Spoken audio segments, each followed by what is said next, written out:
While I was back in the United States, I received an email from the Uyghur man who had been too frightened to talk to us earlier.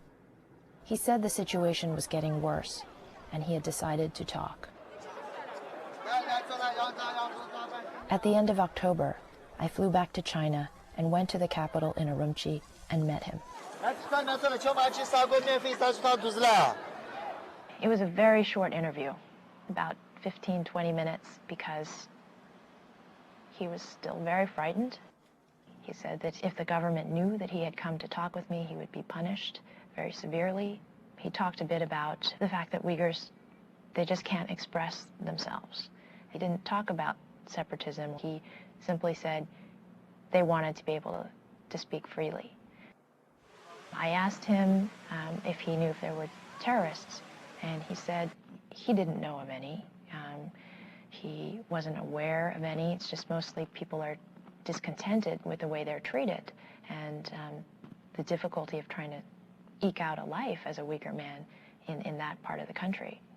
He brought with him a list that he wrote of about 20 names and ages of Uyghurs, he said, that he'd read in the newspaper had been either imprisoned or executed. That list later became a big problem for him.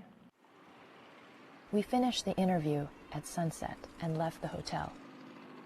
As soon as we got out the front door, I noticed out of the corner of my eye these two men dressed in plain dark clothing walking towards us. They grabbed his arm, they grabbed my arm, they showed us some identification and told us they were police and we needed to go back upstairs to his room with them. They had him take off his jacket, empty out his pockets, and they told him to stand against the wall. He was so frightened, he fell to his knees and he passed out. After a while, they took him into another room, and when they brought him back, he was crying. And the rest of the time that I was with him, he was just crying with his head in his hands. They asked me again and again and again what was my motivation. Why was I so interested in terrorists? Why was I so interested in terrorism? Why did I want to talk with terrorists? Again and again, just conflating the words terrorist, Uyghur, separatist. In their minds, it was all one thing.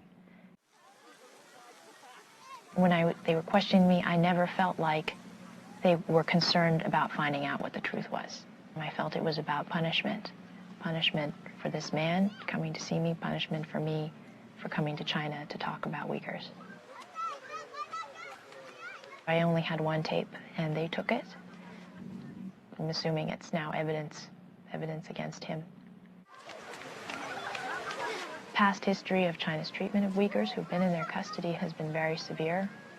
Experts in China, human rights advocates have said, if he gets 3 to 5 years in prison, you should just be happy for him and just not say anything. But since that night, I haven't been able to obtain any information about him. That's why I decided to reveal his identity, to bring attention to his situation. His name is Dilkesh Tilavaldi. He worked for the city of Gulja. He was taken away on the night of October 19th by the Ministry of State Security. Subscribe to those journalistic ethics that say that the story is important. It's important to get the truth out there, but, you know, the price was very high and I didn't have to pay it. So, yeah,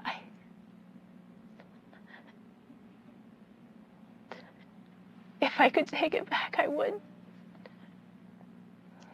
I think about his wife and his children. You know, what are they going to do? So yeah, I regret it. The last image I have of him is they're kind of pushing him out the door, and he sort of stumbled on his way out the door of his hotel room, and that's it.